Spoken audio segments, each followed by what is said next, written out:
Alright, so what's the deal with this de-escalation technique talk, anyway? At its core, this is having the knack for dialing down the intensity in a charged situation. Picture yourself as a human pressure valve. It's about spotting those red flags that signal someone's about to erupt, or that you're on the verge of losing it, and proactively intervening to avert a full-blown explosion. And here's the kicker: actually employing those skills to steer the situation toward a calm resolution. Think of it this way: you're not just noticing that a client is getting loud, you're also clued into your own rising agitation from their relentless complaints. De-escalation empowers you to pause, acknowledge their frustration, if appropriate, and then figure out how to communicate effectively and work towards a solution before everything goes nuclear. It hinges on empathy, genuinely caring about the other person's experience, self-control, because, truth be told, we've all had the urge to tell someone where to stick it, and adaptability. You know, rolling with the punches when your best-laid plans go awry. Now, why should you care about this? Simple. Those who excel at de-escalation are the black belts of conflict resolution. They're the ones who maintain composure when chaos reigns, who communicate effectively without igniting further conflict, and who forge common ground like seasoned diplomats. They're the fixers, the ones who genuinely make things better. Ever wonder why certain individuals seem to attract drama like a magnet, while others navigate tense situations with finesse? Or why some people inadvertently escalate conflicts, while others can soothe ruffled feathers with a few well-chosen words? De-escalation, my friend, it's the secret weapon. It's the distinction between fueling the fire and extinguishing the flames, period. Okay, let's break down de-escalation even further, because it's not some fluffy, feel-good concept. It's a practical skill set that can save your skin.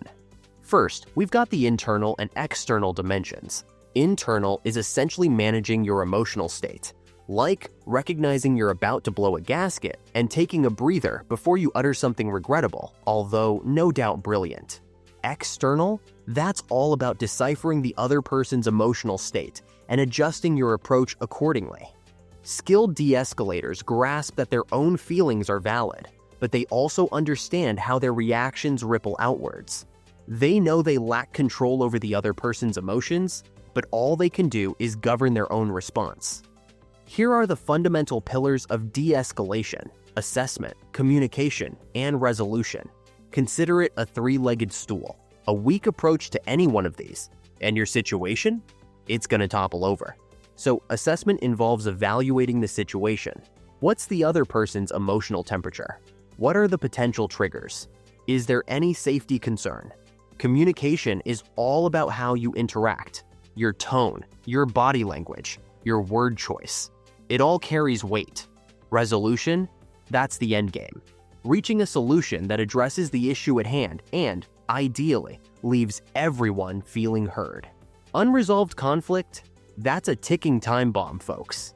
It festers, intensifies, and eventually detonates.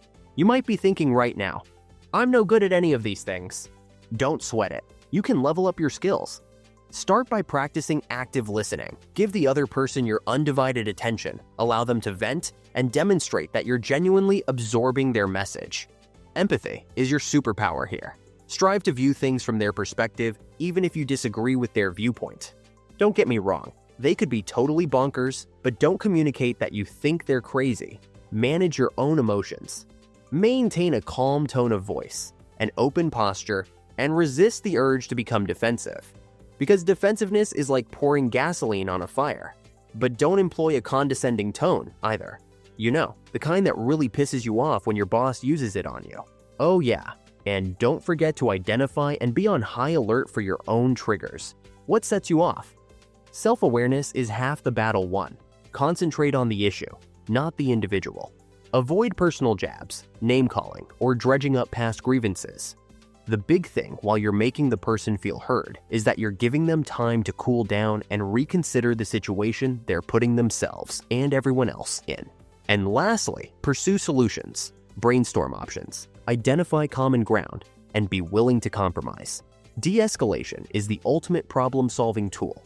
So, hone your skills, and you'll be well on your way to navigating those tricky situations without finally getting to use your slow walk away from an explosion scene you've been mentally rehearsing all these years.